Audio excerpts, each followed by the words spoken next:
Izin nih Pak Ganjar mau nanya-nanya terkait gimana nih Pak Ganjar ngelihat peluang kemenangan Pak Andika di Pilgub Jawa Tengah nih Pak.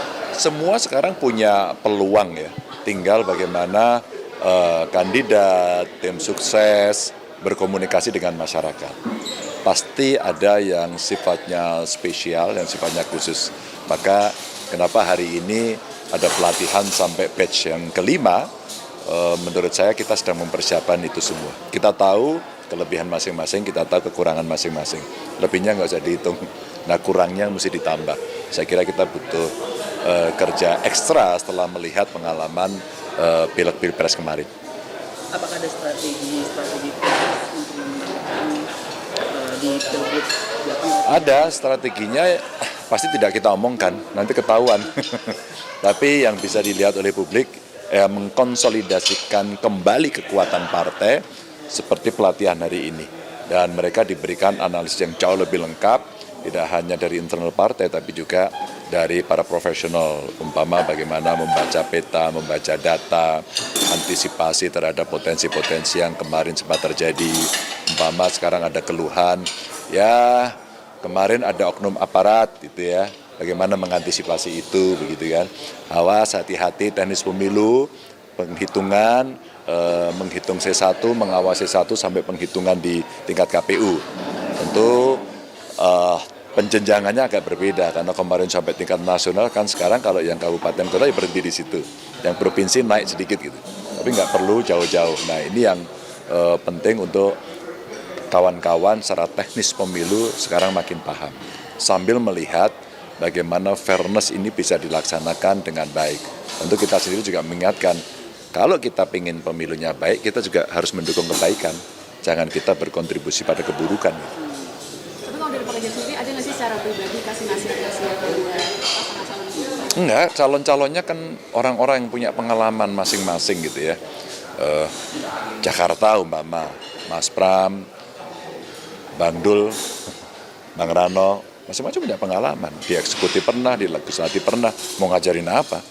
Ilmunya banyak, tapi sharing pengalaman ketika saya pernah mengalami situasi kontestasi di kepala daerah, ya itu menarik.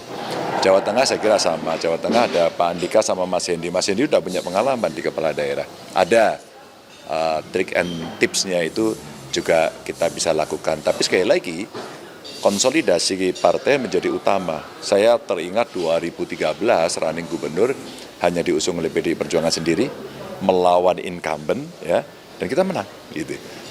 Karena apa? Karena solid. Karena apa? Karena lapangannya terbuka demikian fair. Karena apa? Karena debat dilihat oleh TV, dilihat oleh media, dan semuanya akhirnya menilai konten dari perdebatan. Ya orang sebut program visi misi gitu. Itu dinilai. Mudah-mudahan besok terjadi. Saya kualitas demokrasinya terjaga. Jadi untuk pilkada kali ini yakin Ya insya Allah kita berikhtiar ya. Kita tidak bisa mendahului yang kuasa gitu. Karena di beberapa tempat kita juga tahu kok kita lemah. Nah kalau untuk silaturahmi sendiri nih Pak, udah ada belum dari Apa itu? silaturahmi maksudnya kayak bakal pasangan calon Pak Andika maupun yang satu lagi ke langsung Pak Ganjar membicarakan tentang. Oh enggak, saya kan kader. Pak Andika ya kader. Kalau yang itu nggak usah diminta. Pak Andika begitu mau maju dulu langsung komunikasi otomatis. Dulu beliau bareng saya berjalan waktu capres saya, sekarang tugas saya gantian membantu beliau, langsung otomatis. Apa yang terjadi 10 tahun di Jawa Tengah kami bantu. Ini loh yang belum selesai, ini loh yang menjadi harapan masyarakat. Saya titip yang overall sama adalah satu, jaga integritas, tidak korupsi. Kalau nilai itu dipegang, kejujuran itu dipegang, yang lainnya gampang. Udah pasti itu. Jadi kalau Pak Andika sendiri ada rencana pertemuan dengan Mas Ganjar misalnya sebagai mantan gubernur Jawa Tengah gitu? Sampai hari ini enggak, belum. belum ada komunikasi apa-apa? Oke, ya. Isu lain dong Pak. Apa itu? Kan ini katanya Bu Mega mau bertemu Prabowo. Nah, itu Pak. Saya belum tahu ya jadwalnya. Tapi kalau bertemu baik saja sih. Saya kira Bu Mega dengan Pak Prabowo kan punya hubungan.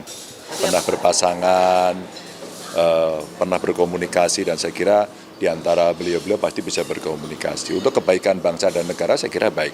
Dalam posisi yang kemarin kita berbeda, dan kita berdiskusi bersama untuk kepentingan bangsa negara, saya kira itu jauh lebih baik. Maka saling memberikan masukan atau membuat rambu-rambu bersama sebelum pelantikan, menurut saya itu baik.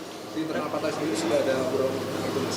Kenapa? Di internal partai sendiri. Udah berkali-kali kan, Detik juga sudah muat berkali-kali juga. Sejauh mana tuh obrolan itu? Jauh banget sih. Ya. Itu merupakan salah satu sinyal PDIP untuk bergabung ke pemerintah sendiri. Kalau bergabung kan kemarin Rakernas sudah memutuskan diserahkan kepada Ketua Umum dan kemungkinan akan diputuskan dalam Kongres. Gitu. Jadi steppingnya begitu. Lalu komunikasilah. Toh ini kan bukan sedang berhubungan dengan musuh yang bebuyutan untuk saling bunuh. Tapi kan ini kontestasi untuk duduk dalam sebuah kursi, untuk memimpin dan untuk kepentingan bangsa. Musuh kita kan sebenarnya bukan itu. Musuh kita kan kemiskinan, kebodohan, kerusakan lingkungan, ya kan, keberpihakan, persoalan ekonomi yang ilegal, itu aja sebenarnya. Hutang-hutang negara, relasi dengan dunia yang berubah, global climate change, ketahanan pangan. Saya kira itu musuh kita hari ini yang kita makin diteken, ya. Artinya di sini PDIP membuka kerjasama dengan partai manapun. Kan sudah terjadi di pilkada. Ya, oke, ya.